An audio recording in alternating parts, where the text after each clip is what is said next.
Uma boa tarde a todos e a todas que nos acompanham em mais uma live aqui das edições CNBB. Paz e bem, paz e alegria ao seu coração. Para nós é motivo de muita alegria poder contar com a sua presença nessa tarde, início de semana, onde com muita alegria nós iremos refletir sobre o tema da campanha da Fraternidade de 2021. Fraternidade, diálogo, compromisso de amor. Cristo é a nossa paz. Do que era dividido, ele fez uma unidade. Bendito e louvado seja Deus por essa oportunidade que nós temos de conversar, conhecer um pouco mais sobre o texto base e sobre a riqueza da campanha da fraternidade na igreja no Brasil. E para nos ajudar nessa conversa, nesse bate-papo na tarde de hoje, nós temos a presença de duas pessoas muito importantes, especiais para a caminhada da campanha da fraternidade. Nós temos, então, a alegria de estar aqui com Dom Luiz Carlos.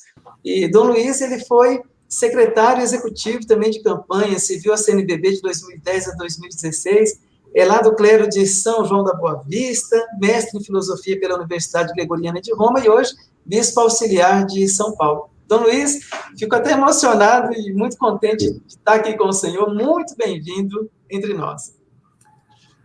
Bom, muito obrigado, pelas palavras de acolhida, também apresento aqui minhas saudações a todos que nos acompanham neste momento, aqui nesta live, promovida pelas edições CNBB, que visam, assim, falar um pouco sobre a campanha, para promovê-la, cada vez mais esclarecê-la, e também apresentar um pouco o tema deste ano. Então, inicialmente, já falando um pouco sobre a campanha, não é isso, Padre Patrick? Já vou falando? Isso. Tá, nós combinamos aqui, então, um pouco, cabe nesse momento, assim, partilhar um pouco sobre a nossa experiência, né? Eu tive essa graça e a grata alegria de trabalhar na CNBB, pelo tempo que o Padre Patrick aí disse, né, entre 2010 e 2016, especificamente sobre a campanha da fraternidade, sobre as campanhas da fraternidade, como também para a campanha para a evangelização. São dois projetos belíssimos da igreja no Brasil, e me ajudou muito, né, primeiramente, do ponto de vista pessoal, me enriqueceu muito, tanto do ponto de vista do trabalho de cada uma das campanhas, de cada um dos temas, como também me proporcionar, assim, viajar pelo Brasil, conhecer, assim, os rostos diferentes de nossa igreja, ali no norte, nordeste, no sul, sudeste, centro-oeste, onde está a sede da CNBB. Por isso foi um momento, assim, pelo qual, rendo graças a Deus, bendigo mesmo ao Senhor por isso, né, porque me enriqueceu muito. Claro que exige um pouco, né, de quem é o secretário, né, hoje o Padre Patrick, a quem realmente de quem tem ouvido-se muitas boas referências, o Padre Patrick, e faço votos que a sua estada aí na CNBB também seja, assim, de muita realização pessoal e também, com seus dons, possa contribuir aí para a articulação e para que a campanha cada vez mais possa ter aí o seu impulso e que leve, assim, que coopere, né, para que a igreja no Brasil possa evangelizar. A campanha da fraternidade, acho que todos aqueles que já da nossa igreja, quem está na caminhada da nossa igreja, acho que conhece e sabe, a primeira edição ocorreu em 1964, né? Então, nós já temos aí mais de 5 décadas de realização da campanha da fraternidade. E ela nasceu ali, de fato, num contexto bem específico, na região ao redor da Arquidiocese de Natal, quando, então, uma campanha suscitada ali por membros da Caritas procurava, então, angariar recursos para suscitar a solidariedade. Por isso mesmo, essa campanha, desde o início, ela teve o nome de Campanha da Fraternidade, assim foi denominada, porque ela intentava justamente suscitar ou proporcionar a solidariedade e a fraternidade, né?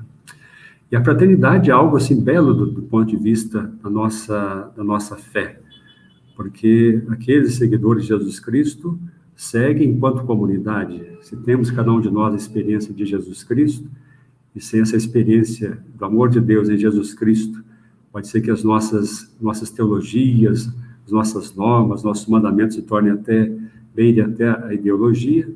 Então, esse segmento de Jesus se dá em comunidade, e o amor de Deus entre nós abre-nos, de fato, ao outro, à interpelação do outro, a percebermos que o outro é nosso irmão, e tira todo esse medo, né, existente nessa relação para com o outro, mesmo que o outro não seja conhecido por mim. Então, abre-nos, de fato, ao outro.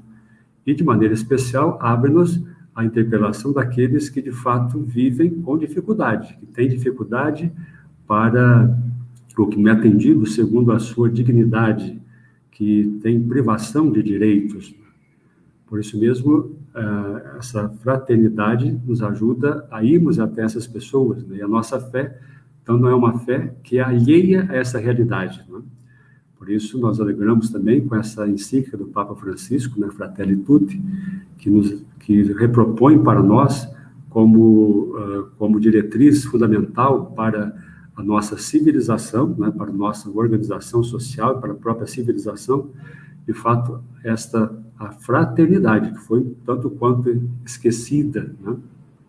Bom, mas é um outro tema, mas, sobretudo, falando um pouco aqui sobre a campanha da fraternidade, então é um projeto que é bom que nós tenhamos em conta isso, que é um projeto de evangelização. É uma campanha específica realizada durante a quaresma, ou iniciada na quaresma, justamente para que essa conversão pessoal de cada um de nós também passe pela conversão eclesial, pela conversão comunitária, mas que se estenda também à sociedade, de maneira especial, ainda à sociedade, e com os olhos da fé, com os olhos do discípulo missionário, que possamos identificar na sociedade aquelas realidades, situações que geram morte e não vida, que são contrários ao projeto de Deus, que é um projeto para que vivamos como irmãos e irmãs, e que na nossa caminhada passamos a experiência no projeto de Deus, segundo sua vontade, de vida em abundância, né? Então, isso, na medida que nós, de repente, nos abrimos a essa experiência fraterna, experimentamos isso. Então, na sociedade, o olhar do discípulo missionário, quando identifica situações de morte, que é contrários à vida, essa vida em abundância, esse discípulo, ou a igreja, a comunidade, é chamada a não fechar os olhos, a deixar e a cooperar para que aquelas realidades sejam transformadas. Então, a campanha da fraternidade, abraçando um tema específico ela vai procurar, de fato, ajudar a comunidade a se educar, a conhecer aquela realidade e, sobretudo, perceber modos concretos de transformar aquela realidade. Por isso, é um modo da fé, de fato, se tornar ativa na sociedade, transformando a realidade social. Muito bom, Dom Luiz Carlos, desde já, muito obrigado, e o senhor fez essa memória bonita desse serviço prestado à CNBB, e por onde a gente passa, muitas pessoas lembram do senhor com muito carinho, inclusive aqui tem muita gente já enviando abraços, mensagens para o senhor, com esse coração grato por esse serviço prestado às campanhas, até hoje, como bispo, a gente sabe do amor que o senhor tem à campanha e o carinho com o qual o senhor desempenhou muito bem essa missão, né? Muito obrigado desde já. E agora aproveito para chamar também nosso segundo convidado, mas não antes sem lembrar a todos vocês que nós já temos, então, o texto base da campanha da fraternidade à disposição de todos. Basta a gente entrar no site das edições CNBB ou dar uma ligadinha lá, que a nossa equipe está à disposição de todos para poder estar enviando o texto base, que é uma referência para que a gente possa conhecer o tema da campanha e se apropriar ainda mais do conteúdo. Nosso segundo convidado, também muito querido por aqueles e aquelas que trabalham já na campanha da fraternidade, se envolvem nessa belíssima campanha, que é o Antônio Evangelista, o nosso Toninho Evangelista. O Toninho, ele é mestre em bioética pela Universidade de São Camilo, ele tem pós-graduação em fé e política também pelo Cefep, aqui de Brasília, é o secretário executivo da campanha da fraternidade do Regional Sul 1, e também da Caritas Regional de São Paulo. E o Toninho é um dos membros da equipe nacional da campanha da fraternidade, que ajuda nas formações também pelo Brasil afora. Então, Toninho, muito obrigado pelo seu sim, a sua presença, é motivo de gratidão a Deus também a sua presença entre nós. Bem-vindo, e Aproveitando já o ensejo, né, Dom Luiz Carlos falou muito bem da origem da campanha da fraternidade em si, e a campanha do próximo ano, o tema é diálogo, mas nós vamos viver a campanha de forma ecumênica. Quando que acontece, então, a campanha ecumênica? Como que se dá esse processo? A palavra é com você, Toninho. Obrigado, Padre Patrick. Obrigado, Dom Luiz. Meus amigos aí de caminhada, oração e de defesa da vida a partir dos caminhos que a campanha da fraternidade fez e faz. Como já bem destacado por Dom Luiz, né, o caminho que a campanha tem feito e o período em que ela se ocupa ou faz parte das motivações e do contexto de evangelização da nossa igreja. E neste contexto, a campanha já vinha acontecendo, e a partir do final do século, então, abriu-se essa possibilidade de que também ela se tornasse, em alguns momentos, uma campanha ecumênica. Não estava previsto, ou não está previsto, uma regularidade das campanhas ecumênicas, mas desde 2000 elas têm acontecido, né? Ela aconteceu a primeira delas em 2000, depois nós tivemos a segunda em 2005, a terceira em 2010, a quarta em 2016, e agora 2021, nós temos então a quinta campanha ecumênica. E é importante observar, trazendo nesse contexto de evangelização, que a gente tem um período de um enrijecimento da história, né? A gente finaliza a década de 80, aliás, chegamos na década de 80, saindo do processo da ditadura militar, né? Então, a gente vem em um momento de um diálogo truncado, socialmente falando, e aí abre-se perspectivas para novas formas de dialogar, inclusive avançando mais nos contextos democráticos. E a gente, nesse atual momento, também percebe uma dificuldade nos processos de diálogo. Então, é interessante que a campanha ecumênica, ela nos favorece, inclusive, essa percepção. E já lá em 2000, quando aconteceu a primeira, e que tinha a perspectiva de dialogar, de ter uma campanha em que focasse na dignidade humana e que olhássemos também para a questão de exclusão e da grande massa de empobrecidos e de empobrecimentos na nossa história, ela já nos fazia um alerta daquele contexto social. E o ecumênico, né, a dimensão ecumênica nos alerta para esta necessidade. Nós precisamos dialogar para prevalecer a vida, para prevalecer o amor, para prevalecer a fraternidade. E esse diálogo vai exigir de ambas as partes, de ambos aqueles que querem ou se propõem a dialogar, vai ter que avançar nesse contexto de percepção, de cuidado, para garantir ou para fazer a defesa da vida nas diferentes formas em que ela se manifesta também na nossa cultura, na nossa sociedade, no nosso planeta. Depois também tivemos, em 2005, Felizes os que promovem a paz. Então, mais um momento em que, ecumenicamente, nós trazíamos essa discussão no processo de evangelização da nossa igreja, dimensionando a necessidade da paz, né? Dimensionando a necessidade do diálogo para se construir a paz, né? E aí fomos avançando. Depois, já em 2010, Economia e Vida, uma campanha que trouxe, inclusive, vários questionamentos, né? Como uma campanha que vai discutir sobre as questões ecumênicas do nosso país. E bem lembrado já por Dom Luiz, né? É uma campanha da igreja, para a igreja, mas também para toda a sociedade. E as questões econômicas e as questões vinculadas normalmente à dimensão de poder, ou aqueles que buscam dialogar para se prevalecer a dimensão de poder, necessariamente não promovem a vida, não promovem o desenvolvimento humano, não promovem a paz. Então, a igreja traz ecumenicamente essa discussão no contexto da economia, dizendo que discutir sobre as questões econômicas também é um fator necessário para gerar vida ou para assegurar políticas públicas que garanta o desenvolvimento humano, o desenvolvimento da vida. Já em 2016, nosso diálogo foi dentro do contexto da casa comum. Quais dificuldades nós temos em lidar com esta casa que é comum? Então, nós precisamos dialogar sobre ela com toda a sociedade, e também de forma muito ecumênica, porque a casa é comum a todos os seus filhos, a todos os seus habitantes, o planeta é comum a todos os seus. Portanto, nós precisamos dialogar com viés da religiosidade, da espiritualidade de cada um, mas movido pelo amor. É o amor que vai nos condicionar ou nos possibilitar avançar no diálogo sem as interferências individualizadas de cada um ou de cada segmento, quer social, quer seja religioso.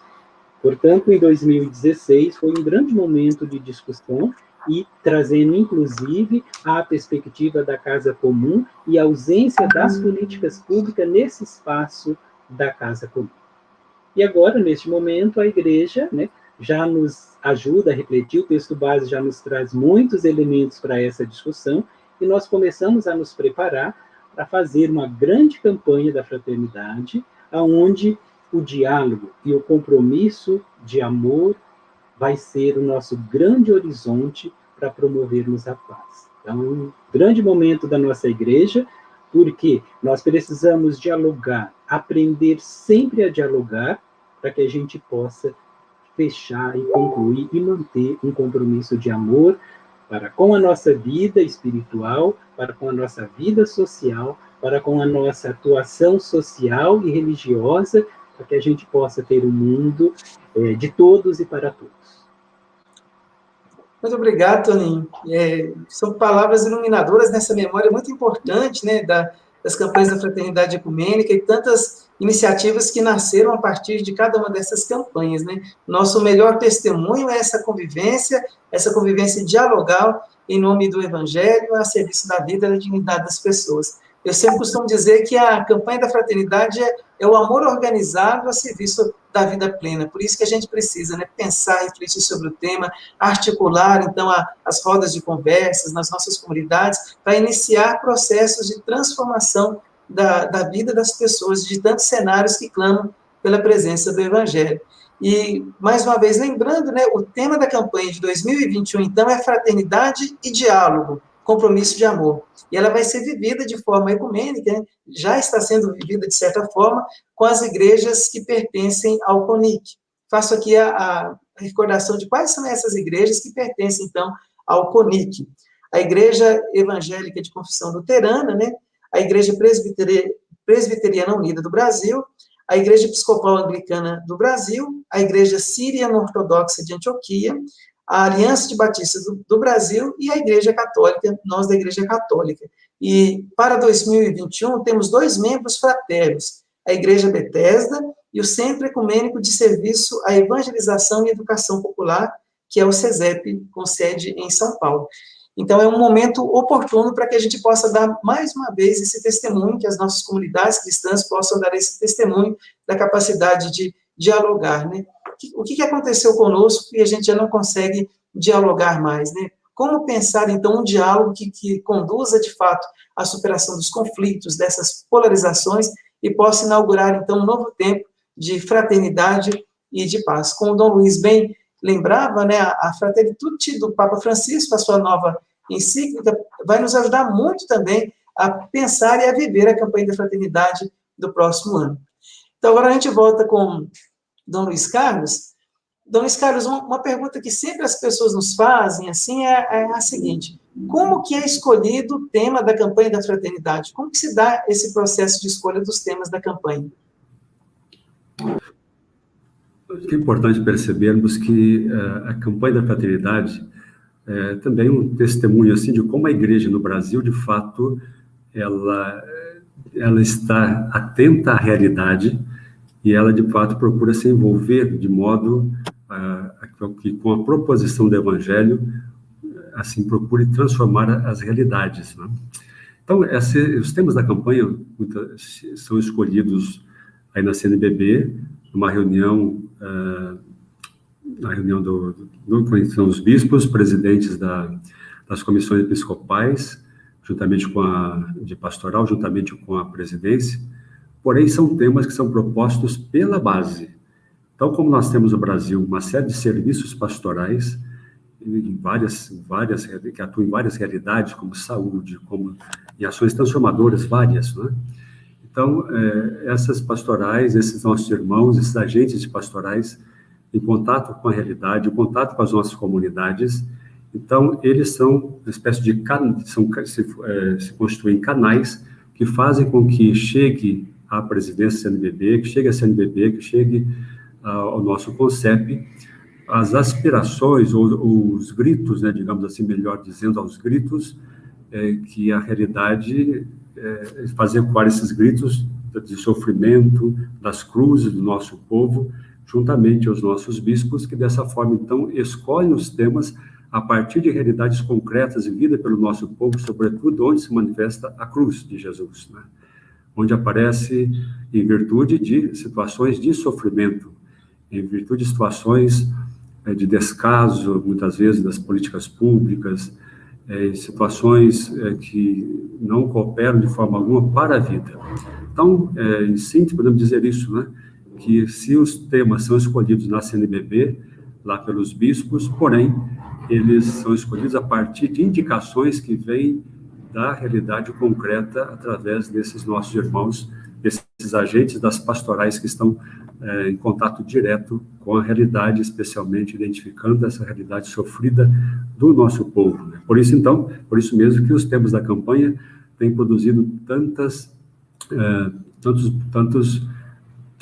situações, têm cooperado realmente para que a igreja cumpra a sua missão e tem cooperado para a superação de muitas dessas realidades, né? Bom lembrar aqui que muitos códigos, né, que tem por aí, Estatuto do Idoso, ECA, como esses aí, desse gênero, muitos deles brotaram de reflexões suscitadas pela campanha da fraternidade, né? Porque a campanha pega um tema, ela reflete esse tema a partir do tema dessa metodologia do ver, julgar, agir, celebrar, com a perspectiva de fé, com o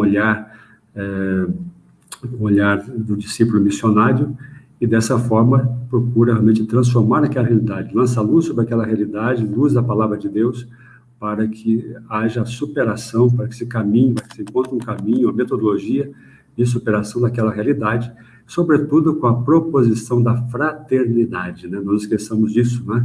A campanha da fraternidade procura suscitar justamente esta perspectiva de solidariedade entre irmãos e irmãs, vivendo dessa forma a fraternidade, que é o grande projeto do nosso Deus, de Deus para os seus filhos e filhas, né? Por isso que eu achei muito interessante também, nessa memória que o senhor faz, o modo com o qual os temas são escolhidos, né, que me fez lembrar também aquilo que o senhor havia feito de relação com a Fratelli Tutti. Eu achei muito interessante quando o senhor disse que o Papa nos apresenta diretrizes fundamentais para que nesse projeto de evangelização, que é a campanha da fraternidade, nós possamos ainda mais impulsionar esse aspecto que é indispensável na vida cristã, né? Viver, de fato, a fraternidade como conversão a Deus, como conversão ao irmão, né? Caminhos de solidariedade. E se alguém desejar fazer alguma pergunta, né, seja para a Dona Luísa ou para o Toninho, pode enviar as perguntas aí para a gente no chat, que o Túlio está aí nos dando o suporte técnico e vai passar para a gente aqui todas as questões. Voltando então para o Toninho, Toninho, em 2021, então, o grande tema que nós vamos refletir é fraternidade e diálogo, compromisso de amor, né? Olhando o cenário do tempo presente, tem como a gente partilhava, né, com polarizações, né, com ausência do diálogo, qual que é a importância de refletir sobre esse tema e qual seria a diferença entre o diálogo com uma simples conversa ou uma discussão? Vamos lá, então, Padre Patrick. Quero deixar também um abraço a todas as pessoas que estão nos acompanhando, principalmente aquelas que se dedicam arduamente ao desenvolvimento da campanha, muita gente boa que está nos acompanhando. Também toda a equipe de preparação do CONIC, em nome da pastora Rome, todos aqueles e aquelas que contribuíram no desenvolvimento dessa temática.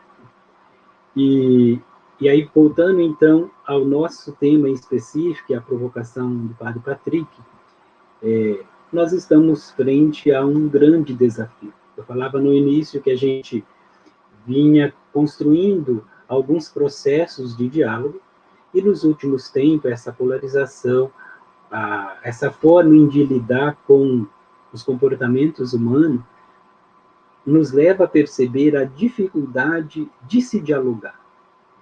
E eu penso e acredito e proponho que a primeira dificuldade, aliás, que o primeiro exercício de fé, de comunhão, é eu me preparar para o diálogo.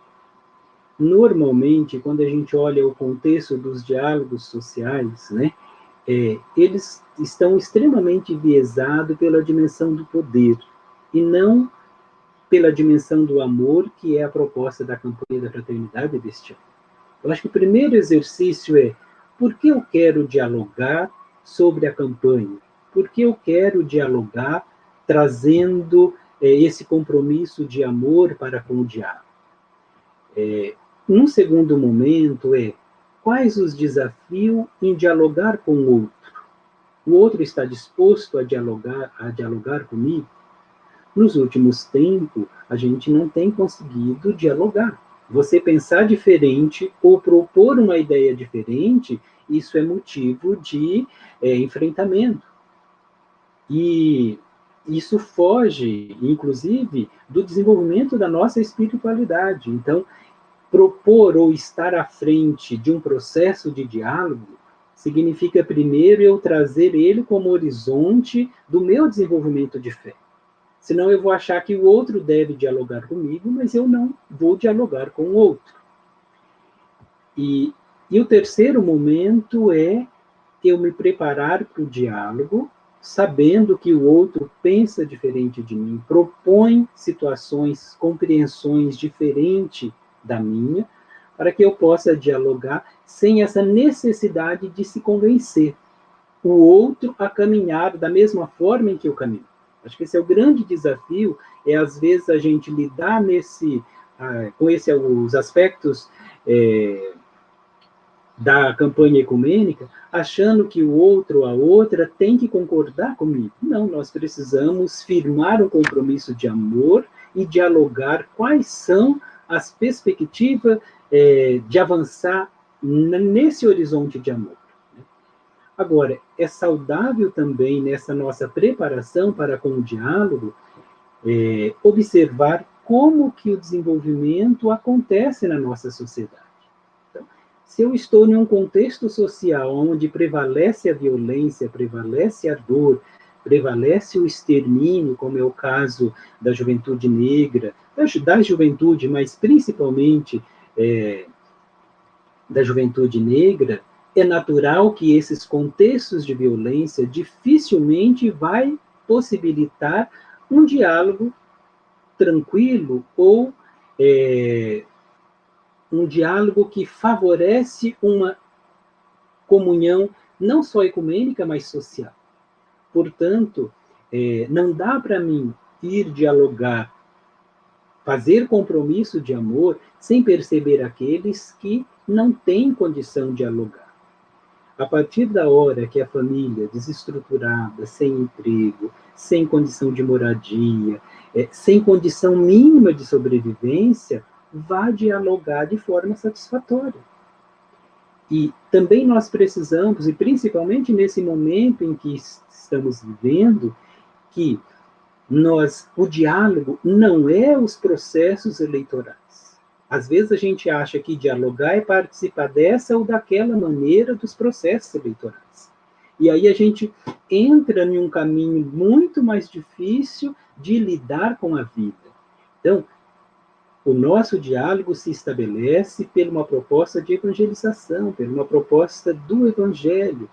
E aí, os caminhos, e o texto base nos elucida muito bem isso, né? Quais os caminhos que Jesus faz para dialogar, para promover, para estar junto com o outro, compreendendo a realidade social e se posicionando dentro dessa realidade. Então, esses são cuidados, né, para avançarmos no diálogo, necessariamente nós precisamos contextualizar, observar quais as dificuldades hoje da família dialogar. Qual o tempo que a mídia ocupa dentro da família, porque isso vai interferir nos processos de diálogo. Qual o tempo que os pais conversam com os filhos? Então, são caminhos que nos vai dar a condição de dialogar melhor e firmar compromisso a partir daí. E nós, quanto igreja, como campanha, temos um universo grande para se estabelecer o diálogo frente às questões pastorais, às diferentes formas que nós temos de atuação social e espiritual, e da nossa espiritualidade. Agora, não dá para perder de vista que o horizonte social nos afronta como um fator que dificulta o diálogo. Observa que esse sofrimento gerado, inclusive, por esse momento de pandemia, né, como se desnudou uma série de situações de sofrimento. Muitas das pessoas não conseguiam acessar condições de fazer parte ou de ser contabilizada quanto pessoa. Então, tudo isso vai interferir na qualidade do nosso diálogo. Agora, vou insistir bastante neste caminho. Eu preciso me preparar para o diálogo. E também não ir dialogar com um horizonte de poder. Eu sei, eu posso, eu já passei por isso. Não, eu vou dialogar totalmente desprovido daquilo que eu acho ou que eu imagino que o outro tem para dialogar comigo. Eu quero dialogar com ele. Portanto, eu tenho que estar aberto ao que o outro traz. E, a partir daí, eu fazer pactos, né? Onde nós podemos seguir fazendo um enfrentamento junto, aonde nós discordamos um do outro, mas não abrindo mão que o nosso horizonte é o amor. E o amor é a maior possibilidade de construção. E se ele for ecumênico, nós vamos agregar muito mais possibilidades de amar, e é esse o caminho que a campanha está exigindo de nós neste momento. Muito obrigado, Toninho. A reflexão nos ajuda a pensar muitos aspectos. Por isso que eu costumo dizer que o diálogo, na verdade, ele é um estilo de vida. É muito mais do que uma conversa, né? A conversa, ela pode conduzir ao diálogo. O diálogo, então, supõe um aprofundamento mesmo nas questões levantadas pela conversa. Daí a importância desse processo que você disse, né, para que a gente possa viver, de fato, de forma dialogal. Precisa, então, da escuta atenta, de fato, ao próximo, conhecer aquilo que é aquela teia de sentido, de significado que ele dá às coisas, às pessoas, à própria vida. Por isso que não tem que o diálogo não é para fazer nascer vencidos e vencedores. Isso se dá, às vezes, numa discussão, num debate, né? Mas o grande objetivo do diálogo é compreender o outro a partir do seu contexto, das suas questões, e perceber que é uma conexão muito maior que nos une do que aquilo que nos separa. Por isso que só dialoga quem se compromete com o amor que é fazer da nossa vida uma oferta generosa da presença de Cristo para os outros também. Muito obrigado, Toninho, muitas reflexões que nascem da sua partilha.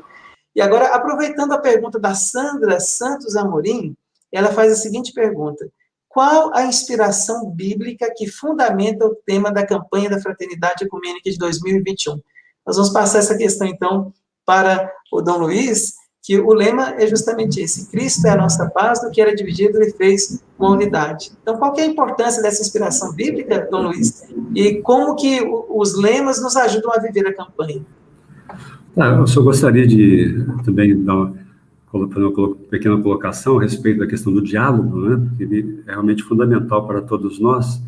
Acho que o Toninho colocou muito bem essa dificuldade para o diálogo dentro da nossa cultura, do nosso contexto conflitivo hoje. E o Papa Francisco tem, de fato, nos alertado, nos ajudado a abrir os horizontes em relação a isso que tende a nos fechar, né? Que é o medo do outro. Né? Mas também vejo, sim, mesmo do ponto de vista das nossas comunidades, que muitas pessoas, às vezes, têm medo desse diálogo, e por isso tem reflexo, inclusive, na questão do ecumenismo, justamente por temer, né, que isso possa trazer alguma dificuldade para a vivência da sua, ou consolidação da sua identidade, né?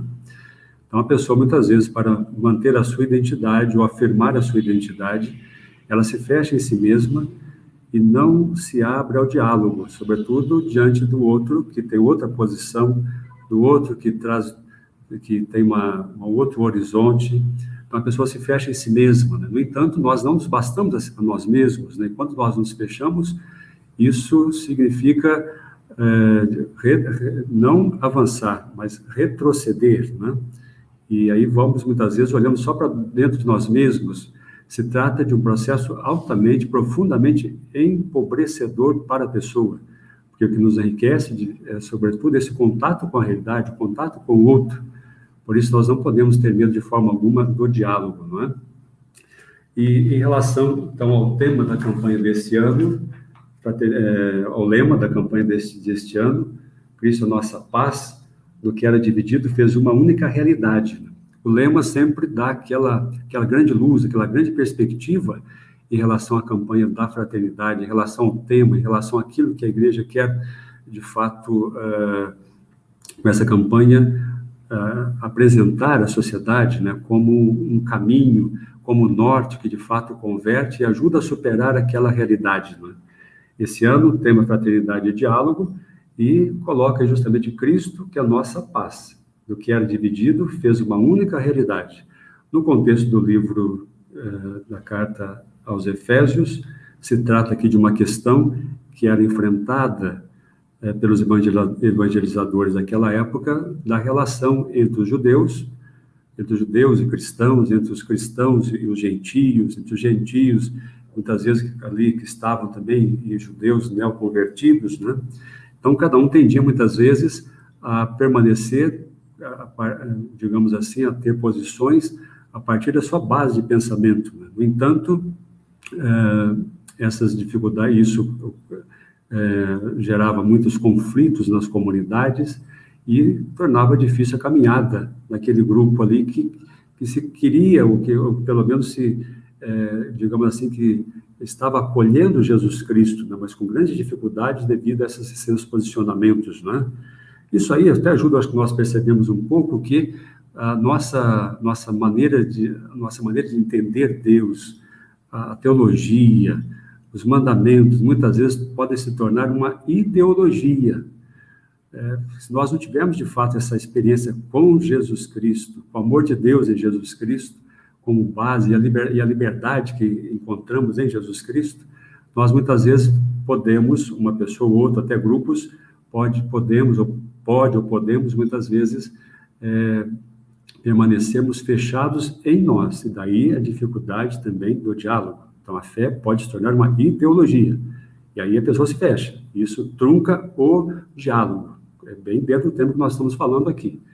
No contexto da carta aos Efésios, então, Jesus, né, é aquele que superava toda dificuldade, derrubava os muros, né? O muro aqui, no caso, era porque no Templo de Jerusalém havia o átrio ali que era dedicado aos judeus, e um outro que era dedicado aos pagãos. Os pagãos não podiam, os gentios não podiam ultrapassar não podiam passar para outra ala onde se encontravam os judeus, e corriam, inclusive, em pena de morte, né? Então, Jesus é aquele que veio superar essas barreiras, né? E por isso mesmo, a partir do amor, a partir da redenção, a partir da salvação, ele forma uma única humanidade, o homem novo. Então, esse é o homem novo, e esse homem novo é o homem ligado a Jesus, segundo Jesus, com o Espírito de Jesus, que é esse homem capaz de acolher o outro. Por isso, a partir desse momento, não tem mais argumentos de raça, argumentos de gênero, argumentos de posição social, de escala social. Não. Todos nós somos um em Jesus Cristo, renovado em Jesus. Somos um homem novo em Jesus Cristo. Por isso aparece uma igualdade fundamental a partir dessa recriação em nosso Senhor Jesus Cristo. Então, é isso que aponta, para isso que aponta esse lema que foi buscado na carta aos Efésios, e nos convida, de fato, a esta unidade, né? Para que percebamos que todos nós que estamos em Cristo, fundamentados em Jesus, que é nosso Senhor, que é o Kyrios, que é aquele que nos dá vida e vida para sempre, que nos libertou dos nossos pecados. Por isso nós somos todos, fazemos parte do corpo de Jesus Cristo, né? Ele é o cabeça, a comunidade toda, todos os membros ali formam o corpo, que é a igreja, cada um com seus dotes, com suas capacidades, cooperando para que esse corpo viva vivo possa, de fato, cumprir a sua missão, e dessa forma, então, essas divisões que aparecem, com as quais nos deparamos, inclusive hoje, no dia a dia da nossa sociedade, são divididas, desde que, de fato, nós nos convertamos a Jesus e fundamentemos nossa vida em Jesus Cristo. Por isso que é fundamental essa experiência em Jesus, o nosso Senhor. Caso contrário, nós teremos partidários também, seremos partidários de algumas ideias. Aí prevalecerá, quero realçar isso, a ideologia e não aquilo que é o fundamento da nossa fé, que é esse encontro com Jesus Cristo e nos tornarmos todos seguidores de Jesus Cristo e na nossa caminhada aí nos deixando-nos converter, para que aos poucos a face de Jesus seja desenhada no rosto de cada um de nós, que vai nos tornar filhos do Filho mais velho, que é Jesus Cristo, nosso Senhor. Então, se assim procurarmos, de fato, vivermos nossa fé, nada poderá nos dividir. E vamos sempre ao redor da Eucaristia, ao redor da Palavra de Deus, vamos experimentar e renovar sempre essa unidade fundamental, que é um grande sinal, é bom que se diga, da Igreja, do cristão para a sociedade, essa unidade. É por isso mesmo que, por exemplo, essa divisão entre denominações cristãs diante do mundo é um escândalo, é algo que nos lembrava já o Concílio Vaticano II, e é por isso que como é importante para nós experiências ecumênicas como essa, quando várias denominações cristãs se unem para um projeto comum, esse projeto de fraternidade, de transformação da realidade a partir do Evangelho. E daí a importância, como o senhor bem nos disse, né, da centralidade da palavra de Deus, para que a gente possa, então, encontrar caminhos de concretização do tema que a campanha nos apresenta. Inclusive, o próprio cartaz da campanha da fraternidade, tem aqui em frente o texto base, já mostra a importância da centralidade mesmo da palavra de Deus no destaque daqui ao versículo bíblico, né? Cristo é a nossa paz, que era dividido, ele fez uma unidade. Muito obrigado, Dom Luiz. Temos aqui muitas perguntas, muita participação. Já agradeço a todos vocês que participam dessa live. Muitos que estão participando são envolvidos diretamente com a campanha da fraternidade. Aqui, mais uma vez, vai a nossa gratidão pelo seu amor, empenho e dedicação em fazer acontecer a campanha da fraternidade. São sentinelas da esperança em diversas comunidades pelo Brasil afora. Muito obrigado pela participação de todos. E nós voltamos, então, para o Toninho com mais uma questão que o Antônio de Souza nos apresenta. Ele diz assim, boa tarde, então, Padre Denilson, da Diocese de Sobral, Ceará.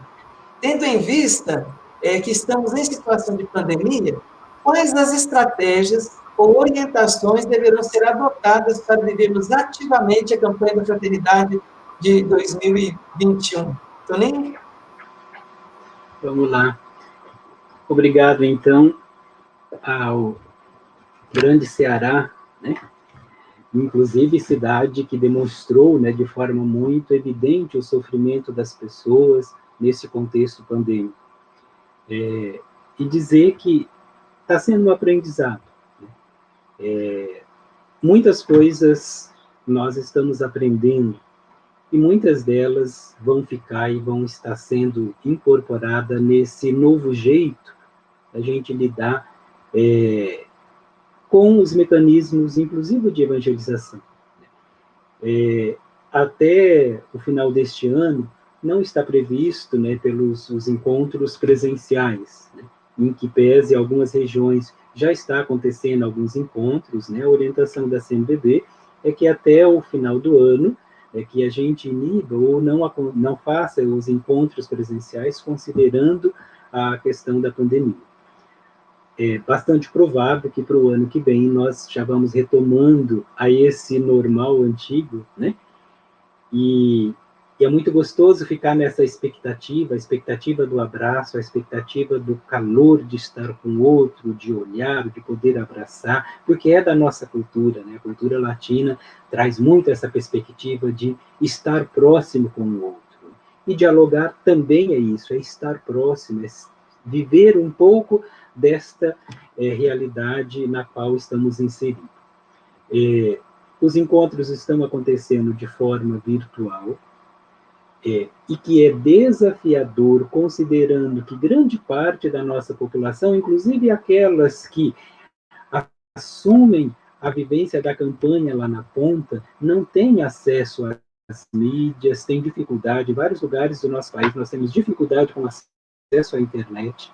Então, nós vamos ter que pensar alternativas de dialogar, mesmo neste período de restrições, neste período de pandemia.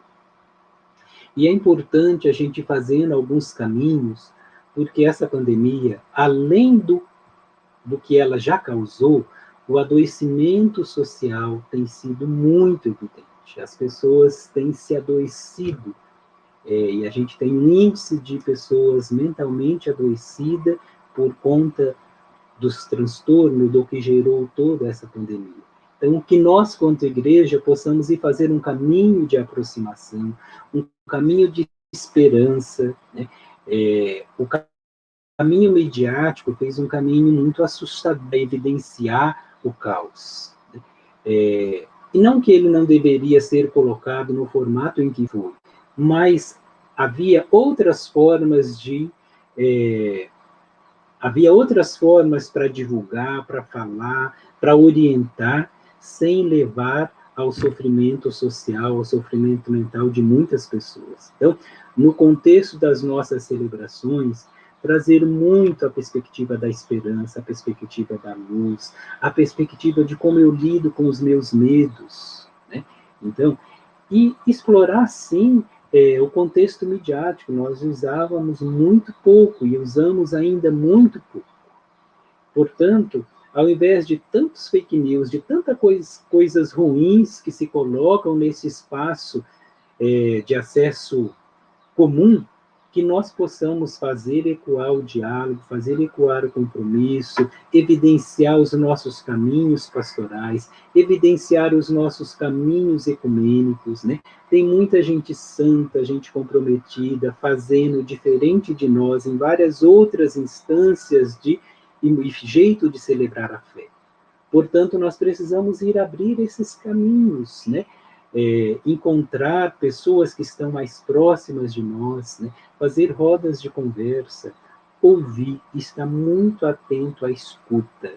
Então, uma escuta qualificada, uma escuta que se exime do julgamento, porque nós queremos, ou às vezes temos dificuldade de lidar com a escuta, porque a gente já está atento ao que fazer com o que escutou.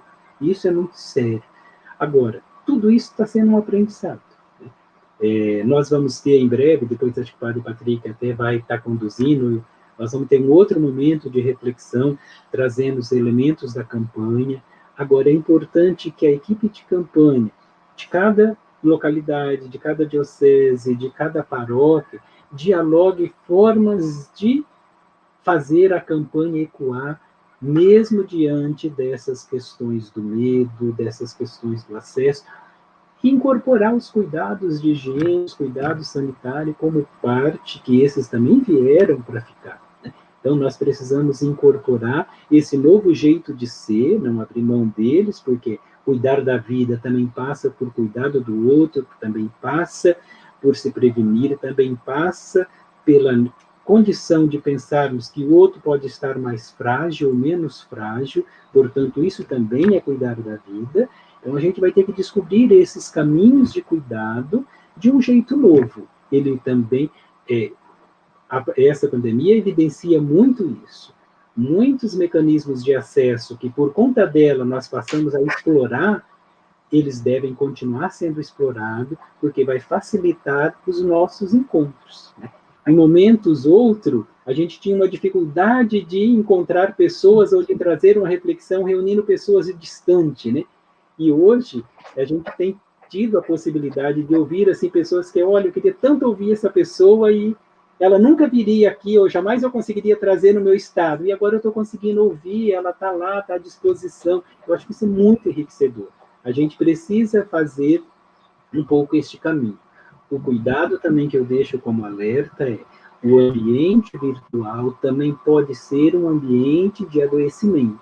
Então, a gente precisa também cuidar, a gente fica muito exposto o ambiente coletivo, o ambiente presencial, ele traz uma série de outros mecanismos de feedback que faz parte da observação ou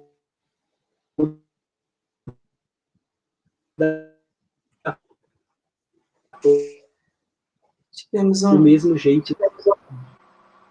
Não se aplica o mesmo formato presencial e a gente precisa estar atento a isso. Então, uma das orientações é que os nossos encontros virtuais não sejam tão longos quanto os presenciais, porque ficar preso na tela por mais de 1 hora pode não ser saudável.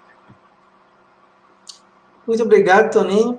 E, além dessa belíssima explanação e desses alertas que você nos faz, eu sempre costumo dizer que a próxima página do texto base, quem escreve é cada um na sua comunidade, a partir dos seus contextos, daí a importância da escuta e conversar entre os membros da equipe paroquial da campanha, ou da equipe diocesana, de como a gente pode encontrar os caminhos para poder fazer chegar o tema da campanha e para viver a campanha de forma mais efetiva também, né? Muito obrigado, Toninho.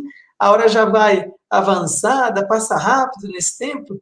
Eu tenho aqui 2 perguntas aqui, da Rosilda e da Laura, que eu vou direcioná-las ao Dom Luiz. Elas dizem o seguinte, a Rosilda Ribeiro: vivemos um tempo onde a intolerância e a polarização e as violências marcam o mundo atual.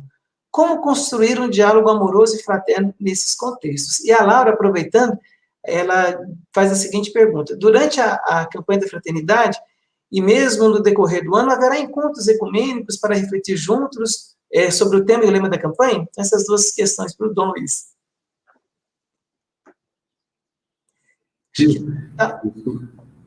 Isso que você cita, a questão da intolerância e polarização, as violências, é uma marca do nosso tempo, nós lamentamos isso, né?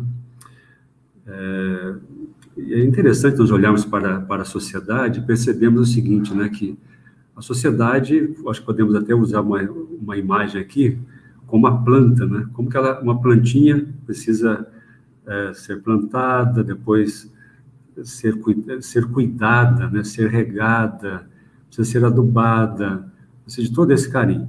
A sociedade também, nós, para que de fato tenhamos vida, para que a sociedade seja um ambiente não hostil, mas um ambiente que favoreça a vida, onde a pessoa possa colocar os seus dons, desenvolver sua potencialidade na liberdade, se realizar, é necessário que nós também cuidemos e cultivemos a sociedade, as suas relações, as perspectivas, as suas ideias, da cultura, não é? Agora, para que isso ocorra, né, é um espaço público, é um espaço em que todos colaboram de alguma forma, né? E nós, enquanto igreja, que temos essa iluminação do amor de Deus, da fraternidade, da possibilidade de um convívio fraterno entre irmãos, em que um é aliado do outro e não o contrário, nós precisamos, em primeiro lugar, a partir de nossas comunidades, gerar esse sinal para o mundo. Então, esta é a primeira função, digamos assim, da igreja nesse contexto. A igreja não é um clubinho, não é um lugar de salvos, não é um lugar onde não é uma seita, né?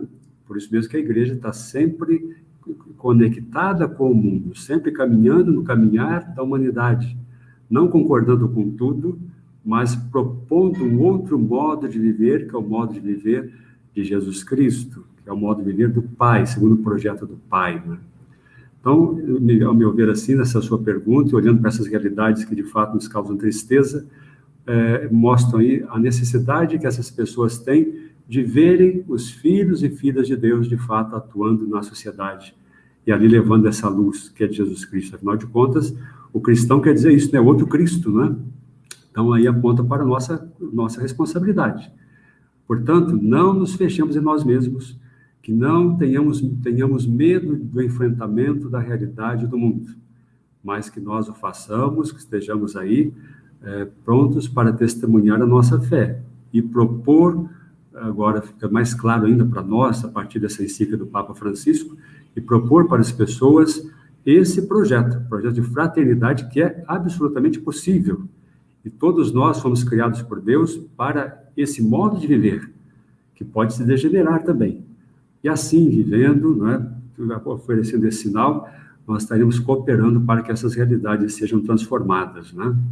Por isso, eu vejo aí, Rosilda, para todos nós, um convite forte à missão, um convite para que nos convertamos e que assim possamos todos nós nos empenharmos aí na transformação da realidade, para cuidarmos efetivamente das relações sociais, para cuidar da sociedade. Ela precisa de gente ali cuidando para que as relações sejam, não dessa forma que você citou aí, para que haja intolerância, polarização, violência, mas ao contrário, que tenha paz, que haja concórdia entre as pessoas, para que não haja medo entre as pessoas, para que haja diálogo e encontro entre as pessoas, né? E depois a segunda pergunta, da Laura, né, referente aos encontros ecumênicos. Está aí um grande momento eu falava no sinal ali para a Rosilda, está aí algo que nós somos chamados a oferecer para o mundo, né? Esses encontros ecumênicos, o diálogo ecumênico, o encontro ecumênico, a celebração ecumênica, é um grande sinal para a paz, um grande sinal para a superação dessas realidades de intolerância, do medo do outro, da incapacidade, da impossibilidade de dialogar com o outro e assim por diante, não é? Então, acho que está aí uma grande oportunidade para que as nossas comunidades possam cooperar, de fato, para a evangelização da igreja e, de maneira especial, apontando caminhos do diálogo, de uma maneira assim, muito concreta, né? Eu acho que até alguém citou aí, não estou vendo agora, mas falava assim que é muito difícil a questão da vivência ou a concretização do ecumenismo na base. Eu acho que todos experimentamos isso, né? Agora, não nos conformemos com isso, né? E percebamos que o simples fato de haver uma campanha ecumênica já é um grande sinal, né? Já é uma grande,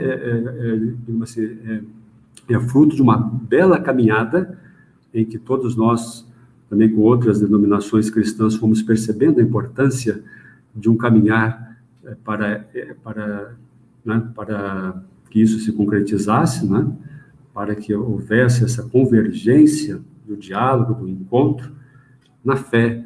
Afinal de contas, todos nós, numa perspectiva ecumênica, somos de Cristo, né? E Cristo nos fez pessoas novas, nos deu um outro espírito, né? Então, nós precisamos viver dessa forma. Então, que todos se empenhem, e eu faço um apelo assim agora, nesse momento final da minha fala aqui, para que haja essa busca de eventos ecumênicos, porque isso é um grande sinal, especialmente no nosso contexto de intolerância, um contexto de polarização, um contexto que tem gerado muitas violências, porque a pessoa hoje já perde uma referência do que é o outro, da importância do outro, da vivência concreta, do amor no nosso dia a dia, que deve nos levar, de fato, a vermos o outro como nosso irmão e não o contrário. E sempre darmos passos no rumo da paz, no sentido da comunhão, da unidade e não o contrário, né?